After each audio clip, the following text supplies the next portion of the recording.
Hi everyone, my name is Carolina. I'm from Word Up Community Bookshop, Librería Comunitaria. We're a bookshop and art space run by local residents, many of whom are volunteers. We started as a 1-month-long pop-up shop in 2011, then stuck around due to overwhelming community demand. And this past June, we actually celebrated 11 years. Um, so we're really excited for our next anniversary. We can be found at 2113 Amsterdam Avenue at the corner of 165th Street and Washington Heights, New York City. We host events for all ages and sell used and new books in English and Spanish. You can check us out at wordupbooks.com to shop, see other events that we're hosting. You could have been at the shop today, but things happen. And we're usually open Tuesdays through Saturdays, 12 to 6. We also just opened up a second location called Recirculation at the corner of 160th and Riverside Drive. This space came about because a former Word Up collective member sadly passed away from COVID, and he left us in charge of all of his books and records, which we are using to recirculate, which is where the name comes from. And all the books in there are pay what you can. We have a lot more events there because it's just a much larger space. So if you're interested in joining us on that endeavor, please check us out at recirculation.nyc on Instagram, or you can email us at recirculation@wordupbooks.com. I'm going to pass it on to Angie Abreu from Dominican Writers Association. Que lo que, everyone? Happy Wednesday. Am I unmuted? Yes. Okay. Happy Wednesday. My name is Angie Abreu, and I'm the founder of Dominican Writers Association. And today we have the pleasure of being here in conversation for a reading of Roberto Carlos García. What can I tell you? If you do not have a copy of this book, please pass by Word Up and get yourself a copy, or you can go to wordup.com and order the copy, which they will also ship out to you, okay? So if you don't know who Roberto is, get to know him, okay? Roberto writes about Afro-Latinx and Afro-diasporic experience. His work has been published widely in places like Poetry, The Root, Breakbeat Poets Volume 4, Latinx, Bettering American Poetry Volume 3, and others. He is the author of 5 books, including 4 poetry collections. Melancholia, published by Cervena Barba Press in 2016. Black Maybe, an Afro-lyric published by Willow Books in 2018. Elegies, published by Flower Song and Press in 2020, and recently published What Can I Tell You? The Selected Poems of Roberto Carlos García, also by Flower Song Press. And he has also published one essay collection called Traveling Freely, forthcoming in 2024. Roberto, tú estás busy.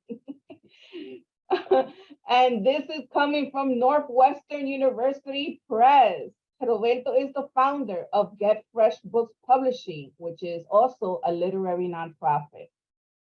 And here we have one of our favorite Dominican academics and professor, la doctora Zaida Corniel. She is an academic, an actor, and a writer. She is a lecturer at the Department of Hispanic Languages at Stony Brook University and teaches also at the Department of Latin America and Latino Studies at Lehman College. Her work focuses on Latinx studies, touristic discourse, and representation of the Caribbean subjectivities in contemporary narratives. She is the author of the short story collection Para Adolescentes Premenopáusicas y Especialistas de la Salud. That is not an academic book. Trust me, you should pick it up and read it. It is very interesting. And I kind of forgot you put that book out there, Zaida, but I'm about to remind people about your book. So now that I've introduced these great people, these great Dominican writers, I'm going to leave it up to you both to start your conversation. Hi, good evening. Thank you so much, Angie, for the presentation and for inviting me, Roberto, to be here. Thank you for Word Up also for the organization. It will be my pleasure to talk to you and to hear from you, reading your poem and your text. So I would like to start saying something that we had added we invited to this conversation to talk about the borders inside the nations. We said that we were going to address racial discourses and also the African diaspora counter-narrative, among other topics. But indeed, we are going to do that. We are going to have this conversation, but also this book, I want to mention, this book is about grief, about love, a lot of love, and love as an act of resistance and liberation, the way the bell hook described it. In this book, what can I tell you? Selected points. Roberto put together 3 books that he published in different moments of his career. The first one is Melancolía, Melancholy in Spanish, the title. Also, Black Maybe, that was the first book of Roberto that I read, that I connected with him when I read this book, immediately spoke to me. Because Roberto has this capacity as a writer that he challenges the reader. And that's one of the things that caught my attention when I read him. Actually, I put him in my syllabus in Lehman College in a course that I'm teaching, Dominican American Literature, because he's an interesting voice. I think it's something that we need to pay attention, what he's writing about. Also, the book, the last one is Elegies. And in this text, as I mentioned before, he interpelled the reader. So he needs a reader that is active, because he questions it, he makes you think. For example, the title, What Can I Tell You? When I see the title, that reminds me, in Spanish, we have the same expression, ¿qué te puedo decir? ¿No? What can I tell you? ¿Qué te puedo decir? And that expression opens up many possibilities, but also it leaves a space there for concern, for that leaves you like thinking, no? You keep thinking. Maybe you don't have the words, you don't have the answer at the moment, but it leaves you with that sense that you need to answer something or searching for something, no? So this book, Silvio Torres Ayant states in the prologue that he wrote for this collection, he said that these poems command attention. And I agree 100% with him. This text here, because doesn't only have poems, it also has short essays, reflections. It's a very hybrid. We are going to talk about that, and that's one of my questions also about how you put together this book, no? So that's how we are going to be talking, and I want to start with my question, talking about the first book, Melancolía. Here's the book. You see how I have been reading and marking. I have reread the poem. Thank you. So my first question has to do with how would you describe the act of writing? For example, in Melancolía, you express that this book is a product of my sacred struggle with melancholia, no? But you, as a poem, and I will be asking you to read this first text because it's a beautiful text. Also, the lyricism in this short essay. Also, I would like to hear from your own voice. But as a poet, you take this term, no, that is a medical term, and you take it farther, no, from medical definition that relates melancholia with a physical or emotional, no, condition, and instead you decide to take it to compare that with the struggle of a poet searching for the expression. No, yeah. The necessity that the poem, something that is very antique, the idea of a poem grabbing the reality with words. Yeah, no? Yeah. Right. So I would like to ask you again the question, but then we can think about the beauty, no, the beauty, and I quote.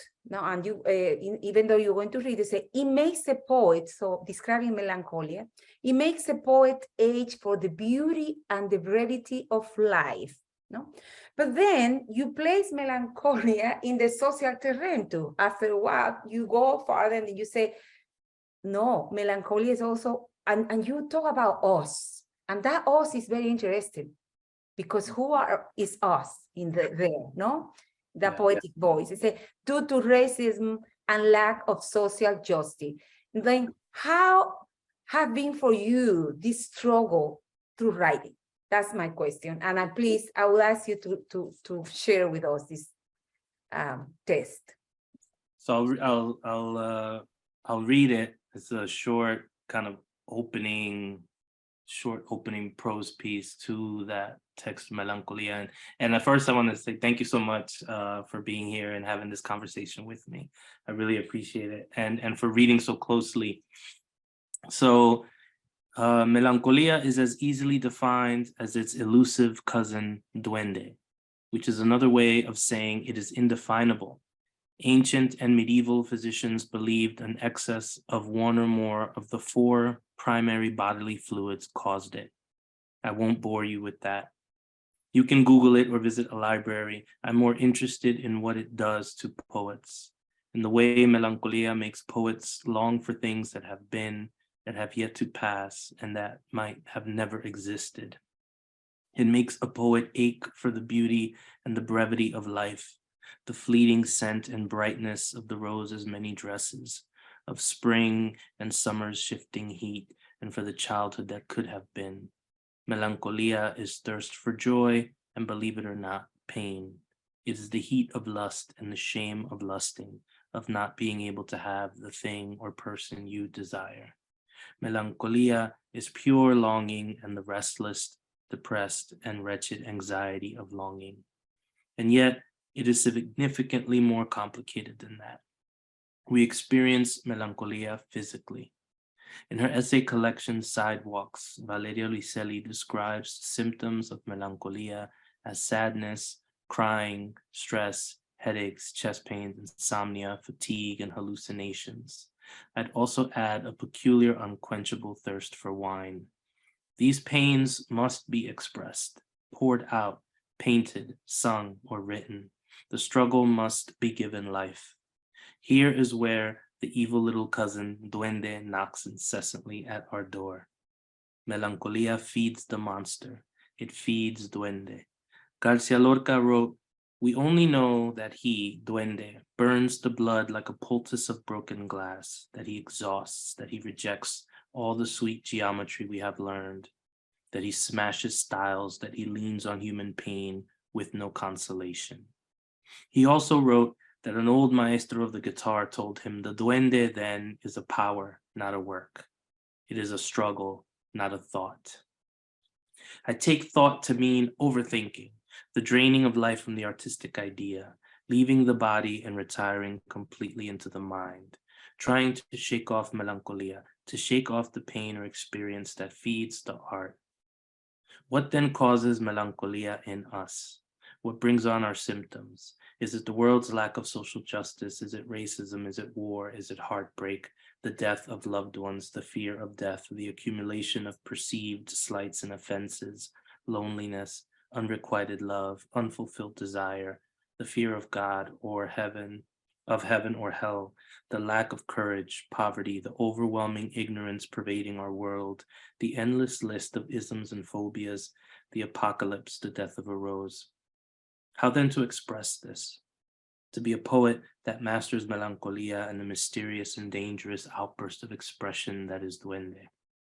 I don't pretend to know, but I give in to it. I simply enjoy the struggle, the fight to understand, not thought, but contemplation, like a Sufi seeking truth. This book is a product of my sacred struggle with melancholia. So this idea of being a struggle, right? Of melancholia as something more than sickness, because what would happen to soldiers, right, in the old world is the experience of leaving home, whether they were innocent or, whatever, going and experiencing the world, whether it be the violence of war, you know, heartbreak, etc. Sometimes they would come back and be terribly sad, not be able to shake the sadness of what they had seen and done as they try to kind of make sense of the world. But then there's also young people who had an affinity for art that carried that same kind of idea or sadness. And they defined it, the people around the other people experiencing melancholia would define it as sadness, right? As there's another word for it, almost like when someone is lackadaisical, right?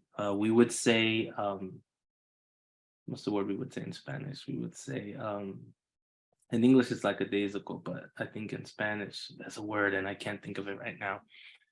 But they associated it with an overproduction of bile, and they would say this is what's causing it, you know, and they do crazy things like cut people open and put leeches on them. But what was confusing is that they, you know, at first they wanted to assign this to trauma.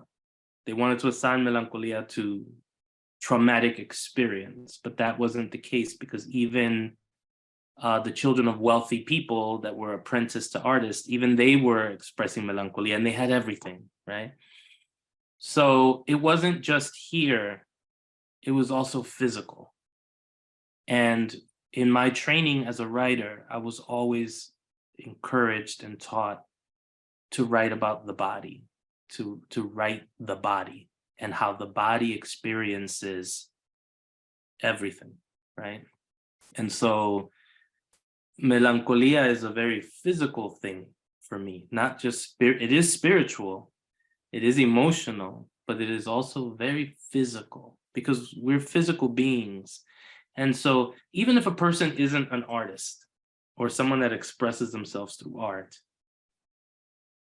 they experience melancholia, and they may not express it artistically, but they experience it physically, and sometimes may or may not know what to do with it, right?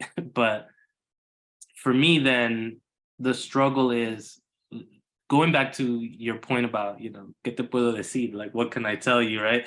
We use this expression. In particular, this is an expression that I've always heard in my whole life growing up. You know, my grandmother, you know, ¿Cómo está Altagracia? ¿Qué te puedo decir? Right? Like, how are you? You know, or what can I tell you?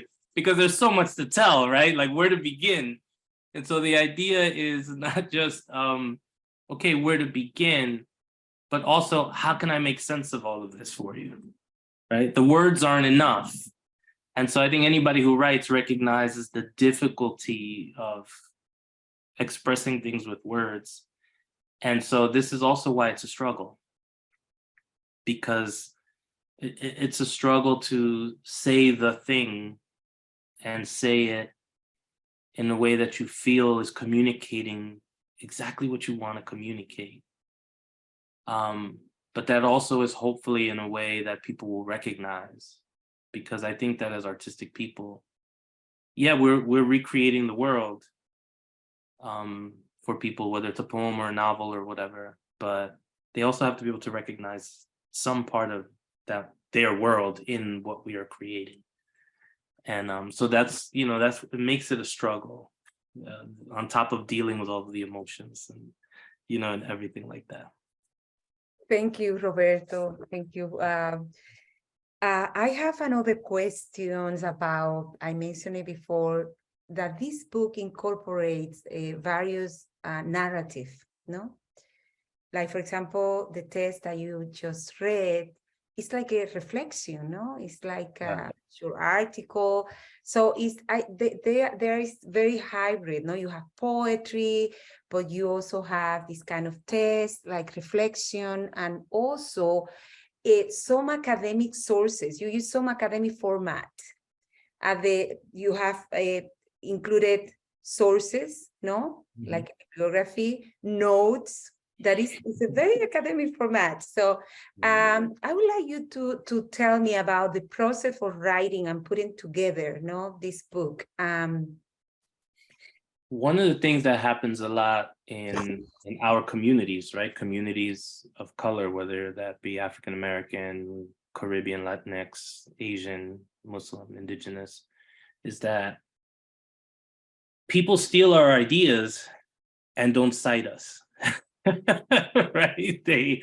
They read our text, they're inspired by what we write, and they don't cite us. And part of it for me was creating a practice of citing the people who either inspire the text, the places where, in particular in Black Maybe, because I was moved by so many Afro-diasporic communities, you know, the African American community, Afro-Caribbean, Afro-Latinx, you know, Africa itself, the continent, right? And this is also the one of my next question about that connection. Yeah. Before you continue, I'm sorry to open this parenthesis because I forgot another source that you use in the structure of this book, specifically in Black Maybe, is the chorus. The chorus is like reminiscent of the Greek tragedy. No? Yes. And there, now that you mentioned the African-American writers, that James Baldwin having this dialogue. So Yeah. we add that to what I mentioned before. Thank you. So yeah, no problem. So for me, it was very important to cite those sources, you know, as obviously as my inspiration, but then also so that people know where to go to find out more, to learn more, to be illuminated, I guess, in the way I was illuminated by what I found. Because I think that's another thing that a friend of mine, she was the librarian at the college where I teach. She retired, but she would always say, "You want to hide something? Put it in a book." Because nobody will read it, nobody will find it. And so it's always so hard to find these sources, right? It's always so hard to like find this information because obviously they hide it from us. That whenever I can, I want to provide that to anybody who takes the time to read my book. I want them to be able to look in the back of the book and find further reading, right? And know where to go, because I draw from a lot of traditions, you know, Black arts movement, the Spanish poets of 1938 or 1929. I love that generation of poets. They're phenomenal, you know, but then also a lot of Afro-Caribbean poets and in any event. So I want to, you know, point to that. You know, Césaire's writing on negritude and that universal acceptance of an African ancestry, of a needle that points to a home that then the world that exploits us has to respect. That's very important for me. Because all of the little nations in the Caribbean, okay, they're all independent nations, they have the independent flags, but there's a needle that points back to a continent, to Africa. And it is important for me to get that in there. What I was trying to communicate, and the more I look at the book, the more I think of like, oh, you could have done this, you could have added that, right? But it's too late now.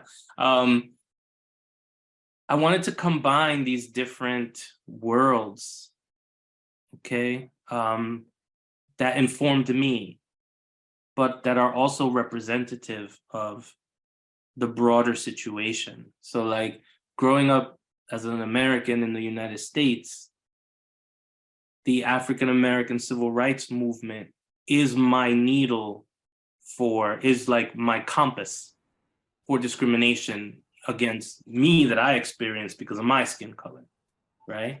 So James Baldwin was that compass in many ways. Whereas there's one experience going on in my house, which is, okay, we're Dominican, we're Caribbean, we speak Spanish, we're not Black, quote unquote.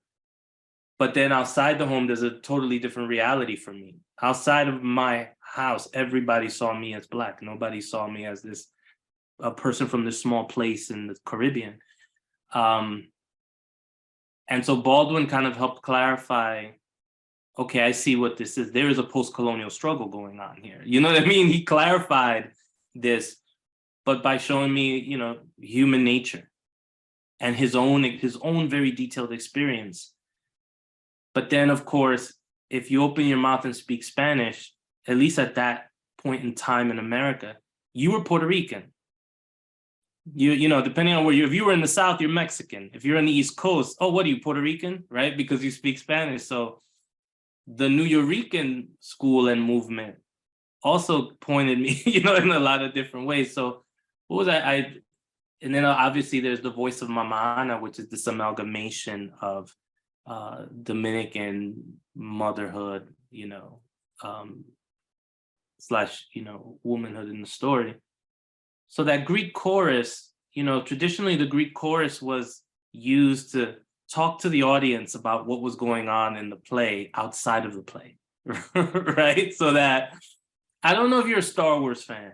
I don't know if any, you know, if you like Star Wars, there's these movies, but in the movie Star Wars, there's these two robots that basically narrate the movie as the movie's going along. There's always like a little aside where they stop and they're talking, and they're basically telling you what's happening in the movie. And so I felt like I needed that to kind of guide the reader, you know, to the different aspects of the Afro-Latinx experience, at least through the lens that I could shape it, right? Which obviously is going to be my own experience or the experience of the society I grew up in. So that was very important to me. You know, I'm a huge admirer of Willie Perdomo's poetry and his work. And I immediately, from studying his work, I realized that he uses several guides in his work. And so the Greek chorus was a way for me to kind of incorporate a guide, if I could, to my reader, you know? But I very much wanted this book not to be the kind of book that is like, okay, here's a book from an Afro-diasporic writer, right? Trying to educate white people about this situation. No, I wanted to be a Pan-African book that speaks to the African diaspora, where they can see aspects of their culture intersect with other cultures, right? So that's why it was so important to me to, you know, to be able to include all of those different sources in the book.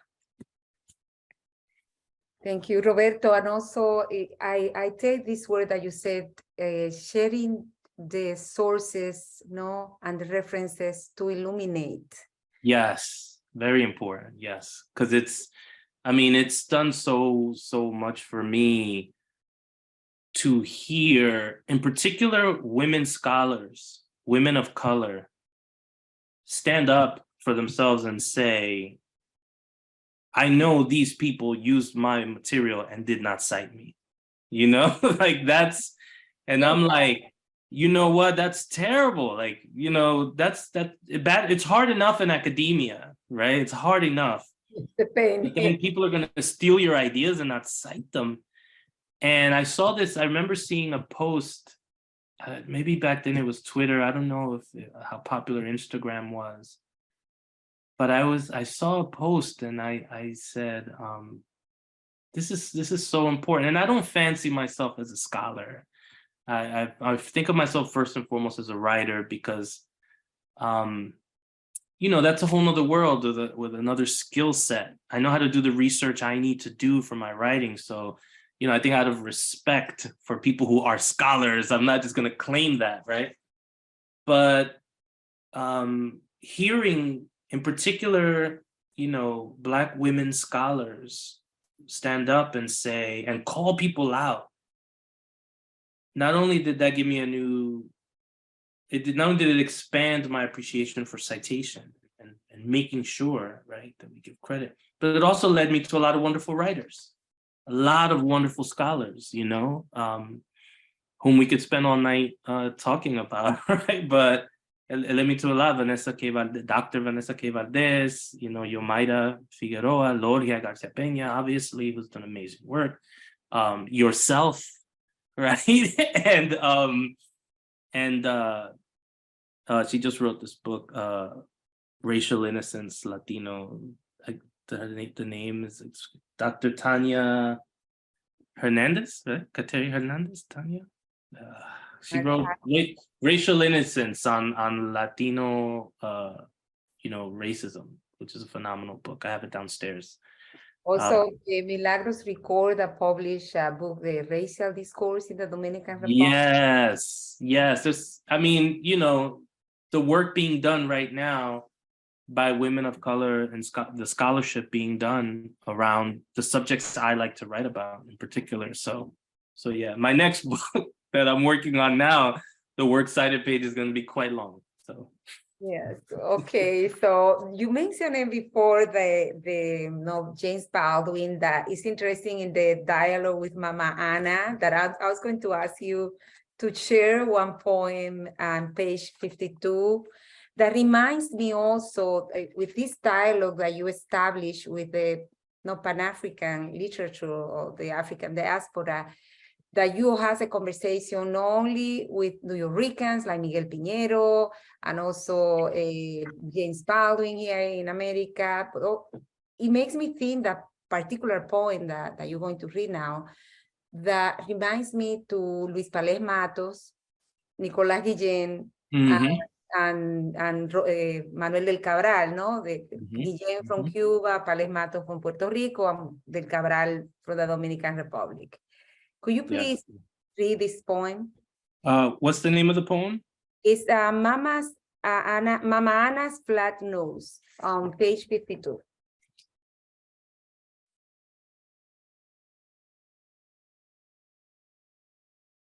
Mama Ana's Flat Nose.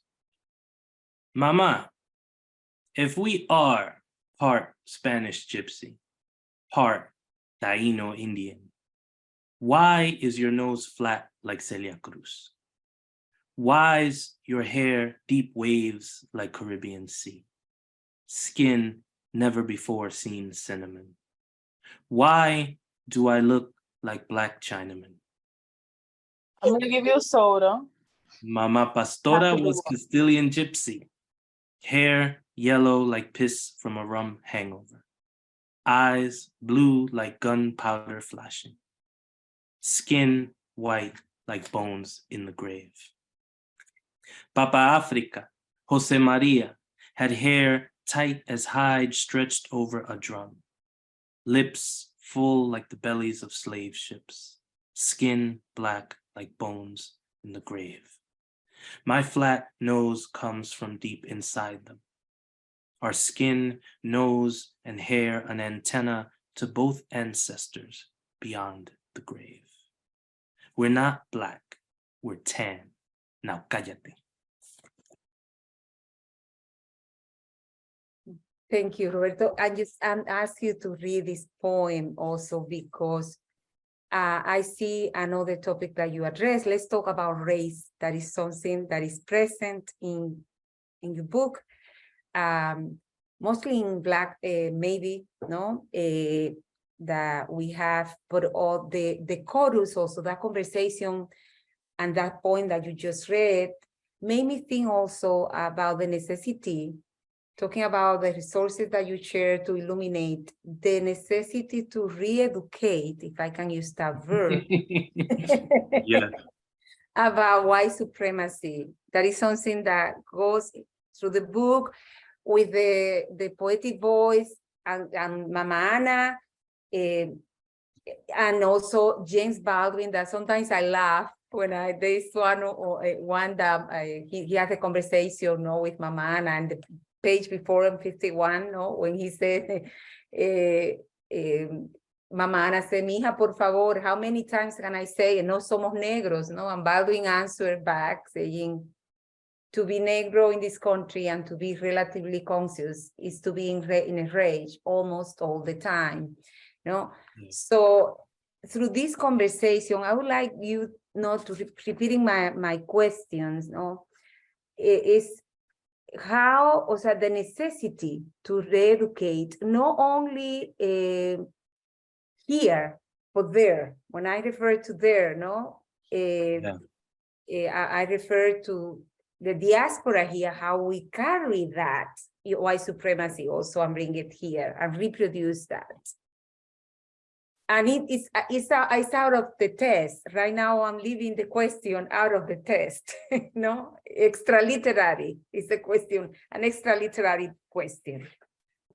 Yes, no, I think it goes right there with the text, because one of the things, if I, who was born here in the United States and grew up here, had to learn real history, I can only imagine what my mother and grandmother and uncles and aunts, what they did not learn because of the reality, right? The immediacy of their lives, you know, food day to day, work. Like as children, they didn't necessarily get to go to school. They had to work and help my great grandmother. Okay.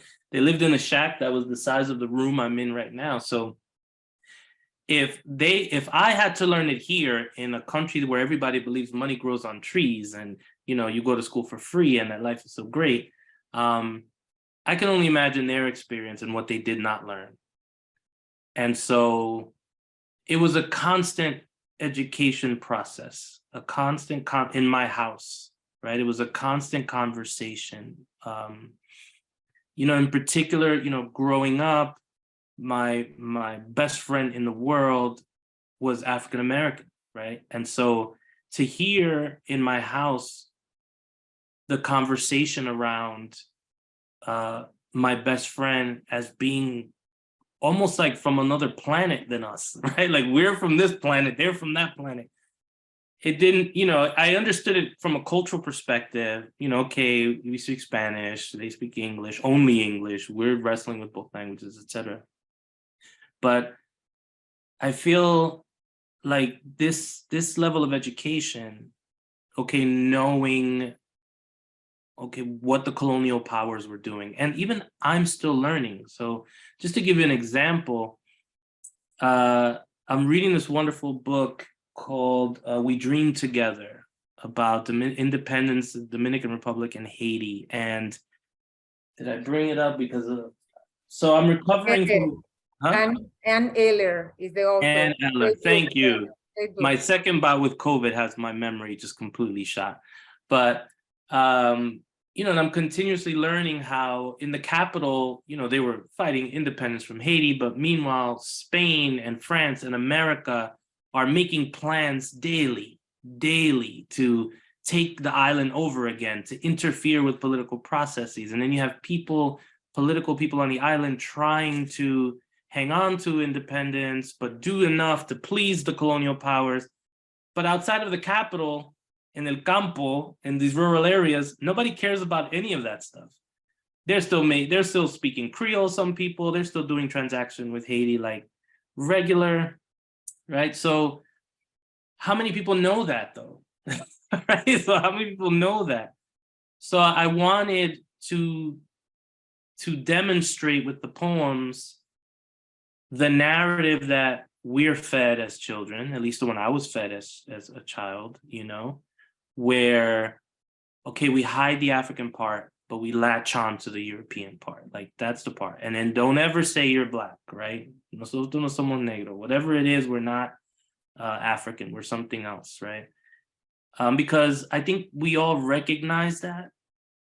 And then hopefully as the book progresses in that back and forth, that Mama Ana presenting one narrative and the speaker pushing back on that narrative and saying, no, it's not that, it's this, right? Hopefully then that demonstrates, you know, how challenging it is. But also what I want to show is that it's not just us, it's not just Dominicans, like it's Caribbeans, you know what I mean? Like a lot of the things that go on in DR, okay, you know, we deserve to be the punching bag for because a lot of the stuff is kind of ridiculous, but this is a Caribbean issue. I think the only country that can say that, the only country that, you know, can, I guess, claim not to have this issue is Haiti, right? Because they have a very kind of strong Afrocentric legacy where there's no denying that connection. But I'm not sure about that with Haiti, with the mulattoes and black. Oh, yes. Yeah, they have a class where, right. But yeah, when you factor in colorism and you factor in all of this stuff, the complexities are all there in the DR and not just in the DR, in the Caribbean, Haiti included, of course. And we have to unlearn. Right, and I'm sorry, and also it's a question of class, because Say the it way, again? like you say, class in the Caribbean, Absolutely. you know Yes. how that operate, that is totally different of the, Yes. in Yes. the United States. It's very different. And Latin America is such a classist kind of society as it is. But yeah, I think that's one of the most important things. So people might consider me very militant or extremist when I say that, you know, in my view, this concept of, you know, Latinx identity, or this very kind of deep belief in the flags that we wave over these countries, it's kind of foolish, because economically and globally, we are still treated like colonies. So they may not be there with, you know what I mean, on our land, but economically they have us in that chokehold and they dictate to us, okay, whether it's International Monetary Fund, World Bank, they dictate to us our lives in essence. And so we have to kind of unlearn this narrative of mestizaje, or I say negrizaje, right? where we are so happy about the mixedness as a way to, you know, nobody else believes that shit but us. I'm sorry, like nobody else believes that but us. So we need to keep re-educating constantly and keep re-educating, and yes, that's at the heart, hopefully at the heart of the book. Thank you, Roberto. And something that I don't want to leave behind is the question. We promised that we were going to talk about borders, no? Yes, Talk about definitely. spaces and borders that are present in your book. For example, you show the borders not only from in comparison with the United States versus the Dominican Republic, but inside the countries. No, there are borders inside the countries. And there is a poetic voice in your book that is a guy, the suburban guy, that is present in your poems, and that reveals some contradiction and struggle between, I would say, the assimilation to the white culture, consumerism, and also resistance. So this is a very interesting, it's on page 5, there is a poem that illustrates what I am saying. The title is No Currency. And after you read the poem, I would like to hear what do you think it will be possible to resist in this condition, no? Talking about how we are thinking that we are living the post-racial moment. But still we have George Floyd, you know, and we have things that happen constantly. And I would like to talk about that. But first, if it's possible to read the poem on page 5. Sure. So, no currency. My love seat in suburbia is distance between me and the world beyond the flat screen. A world I'd love to crush like a dictator, a sad dictator. El generalissimo ridiculissimo. For this world where children burn like the dry bush of California countryside, where firefighters come to save the houses and die. From my love seat in suburbia, as useful as a clown's nose. After all, who can afford water? I'm a father of 3 growing fat. Meanwhile, hunger is killing nations. Gluttony is killing nations. I wear floppy feet. But as El Generalissimo, I will complete the carnage, the crazy complicity. Ah, poets, we are one and the same. Rabble what you rabble. Divine a poem or a poet for that matter. What you imply is fireworks, but the truth is empty wine bottles. Water is made clear by the current. If it be hell, say it is hell. From my love seat in suburbia, I do nothing. But El Generalissimo can instigate metamorphosis. Kids, what should we turn into? What will become of us? Pass me the remote control. So, as someone who went from, like Harlem, the Grand Concourse, and then like Newark, and then Elizabeth, New Jersey, which is right next door to Newark. It's another urban center. To now this nice little suburban town that I live in. I recognize class immediately. I mean, also growing up in America, you recognize class immediately. And so in particular, Melancholia, there's this examination of the aspects of the society that you are constantly being judged on, right? Or measured on, which is economic status or obviously class, sexual, orientation or sex positivity, right? And racial dynamics, right? So the society kind of spins you on that, hamster wheel or whatever.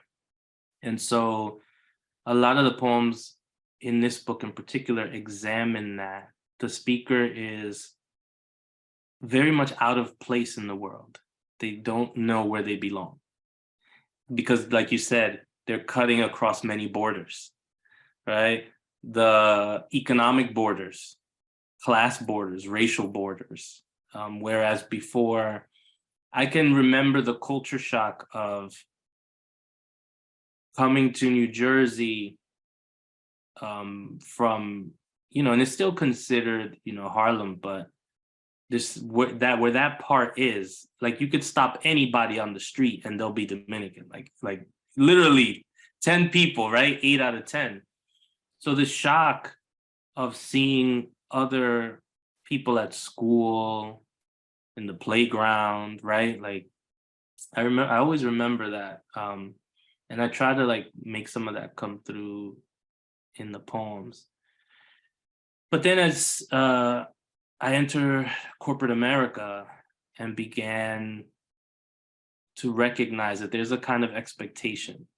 They're expecting me to act a certain way, or people like me, in order to, either stay, in order to remain employed at this place, or to move ahead, right? Or whatever that might be.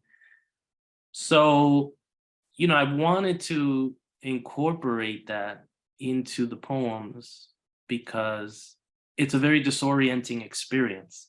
You're like a person without a country because you're constantly traversing these worlds, that have these expectations.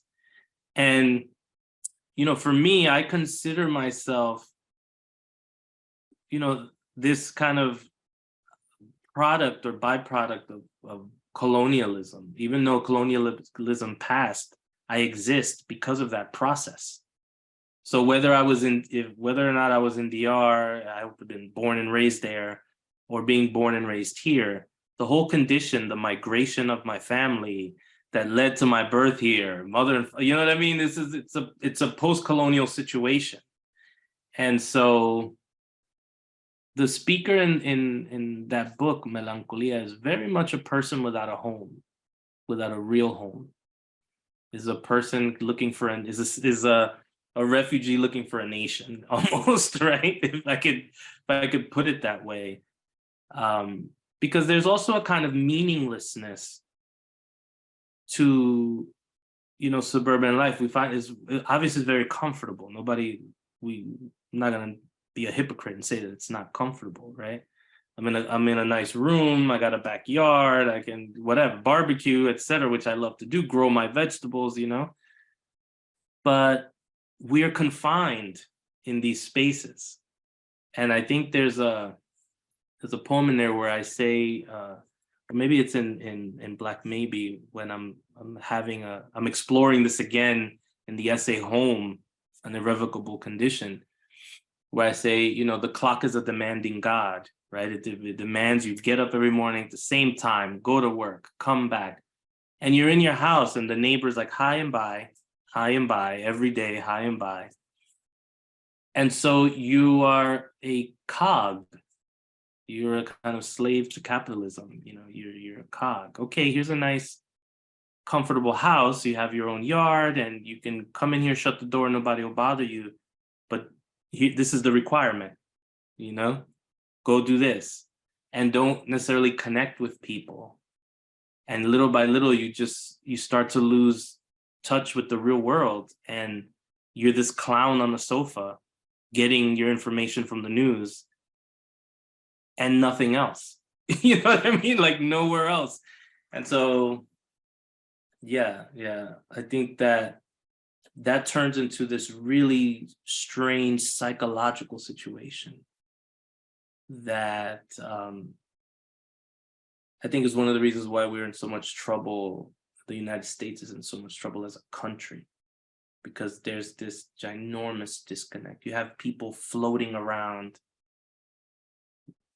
in el aire, as we say in DR, right? They're just floating around and they're not tethered, and they're crossing all of these borders. Some of them recognize them and know what's happening, and others don't, and they're terrified, and they do crazy things because of it. You know, hopefully that made sense.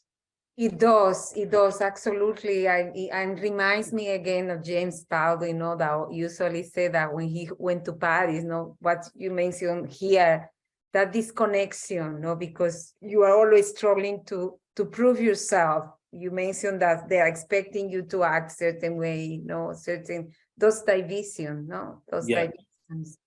But I know that, I don't know if we have enough time. I didn't want to close this conversation. There's a lot of things that I have to ask, but I don't think that we have time to talk about everything.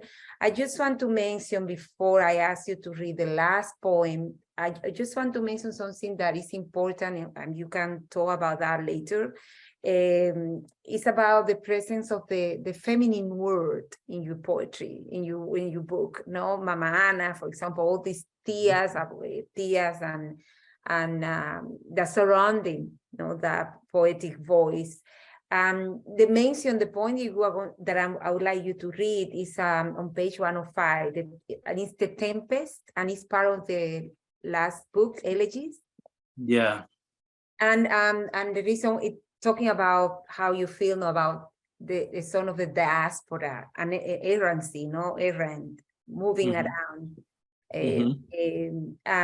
Also, there is reflecting toxic masculinity that you have mentioned it here in your. If we need to re-educate about racial narrative, also we need to be re-educated, you know, about toxic masculinity. Yes. So please, Roberto, and with that, I don't have any more questions for now. So it's a very long poem. No, so not the entire, just the one on page 105. That front. Okay, thank you. Yes, I know it's a long point. So page 105 and A Tempest 1.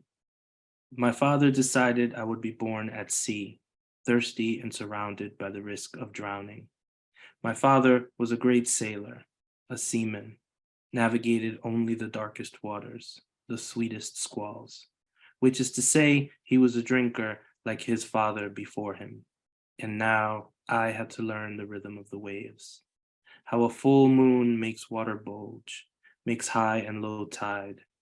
I had to learn to follow stars home to strange ports. My father decided I would be born at sea, so he left me in a dugout, the shoreline nowhere in sight.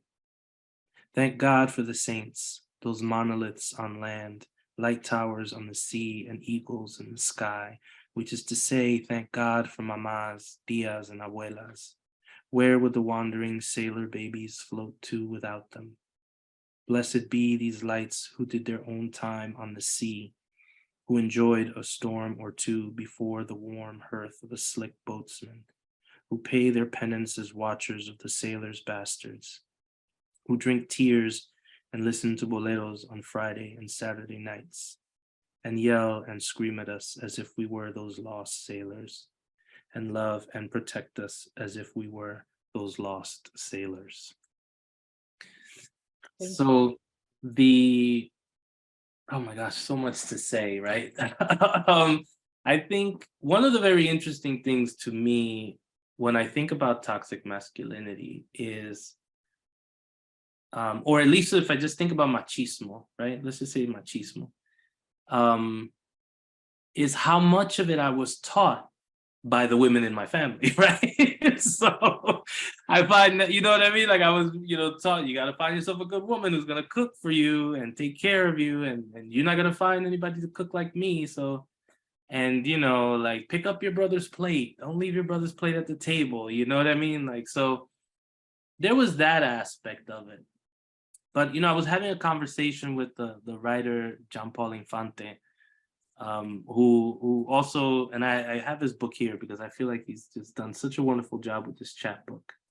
And in it, he's writing about those narratives of mothers and sons. And, it's interesting because it's like a double bind that I feel like our matriarchs are in, where they don't want to put us in a position where we are excluded from the system of manhood, right? Whatever that is, the tribe of manhood. We have to be able to walk into a group of men and be men together, whatever that means, okay? So there's that. But then they also want us to be better than maybe than what our fathers were, at least, I don't know, maybe in my situation, or better than some of the men that are out there. So we're kind of entrusted with this idea that we will be good men to the women in our lives. But there's a certain kind of code that, I guess, un hombre, you still have to be a man. Am I making sense, right? There's a certain kind of level that our mothers, whether they do it because they feel like, okay, if my son doesn't come away with this, he's not gonna fit in. He's gonna be outcast, right? But I have to also ensure that he is better than most of those men, if I can do that somehow. And so this is something I always kind of noticed, because the women in my family were very strong. They were not putting up with men's nonsense. They just weren't. And so they didn't bring a lot of guys around to be around me. That was something they just were not going to do. They were like, if it didn't work out with my parents, it didn't work out. But my mom wasn't bringing a dude all the time. They could, look, this is so-and-so. This is, you know what I mean? Like, and my grandmother was like that too. That just wasn't going to fly. And they were always, I would hear them having conversations and they would say, they would look at me and say, here's this kid. And they say, the worst thing you can do is be un vividor. Like, don't be a man that lives off a woman. Like, you always, take care of yourself. And if it comes down to it, you take care of the woman, but you don't be that, so there was these lessons, but there was also a lot of lessons on things that we consider machismo today that we're trying to move past, I think, in relationships, things that are really kind of hindering us. But I also feel that, at least in my experience, the matriarchs in my family also gave me a peek inside. This is what it means to be a woman. This is what we got to go through. You need to understand this so you can be a better man, and And so this is why their voice is always there, because it was always there. For me, my kids always laugh because they're like, Papi, you are always quoting your grandmother like nonstop. Like everything is something that your grandmother said. And I'm like, that was it. The women in my family were mommy and papi, and sometimes tío, and so they had to do that multiple roles. So I'm glad to hear that their voices clearly, you can hear it all throughout the work, because I'm trying to honor them in that way. They are, absolutely. They are very present. The 3 books, yeah. Yeah. Thank you, Roberto. Again, Thank you. Angie, Dominican Writers Association, and Word Up for inviting me for this conversation that I so much enjoy. And there are a lot of things, that we have to continue the conversation, but at another moment, I think. Thank you. Does anyone Thank have you. questions? Do we have anyone who has? Thank you for reading so closely, and for your wonderful, wonderful questions. Thank you so much. Zaida dug in deep. Do we have anyone in the audience that would like to ask Roberto any questions, or Dr. Corniel? Somebody said, is this recording going to be available later? That's a Carolina question. I think in the chat. Yeah, the conversation is being recorded, so we will upload it to our YouTube page. Thank you, Carolina, for dropping the links to all the books I mentioned, because I was trying to remember the names. Thank you so much. No, of course. It's always my favorite part, just like doing the little research in the background. Thank you, thank you. So I think all of Roberto's books are available at Word Up. I think you're running out of Black Maybe, if you haven't done so already, but there's plans for that book. Also for translation of the book, so stay tuned for that. We're excited for it. Yeah, so thank you, Roberto and Zaida. Thank you, Carolina. Thank you, everybody. I appreciate it. Have a wonderful night. Gracias. Buenas noches. Buenas noches. Gracias. Ciao. Bye. Good night. Ciao.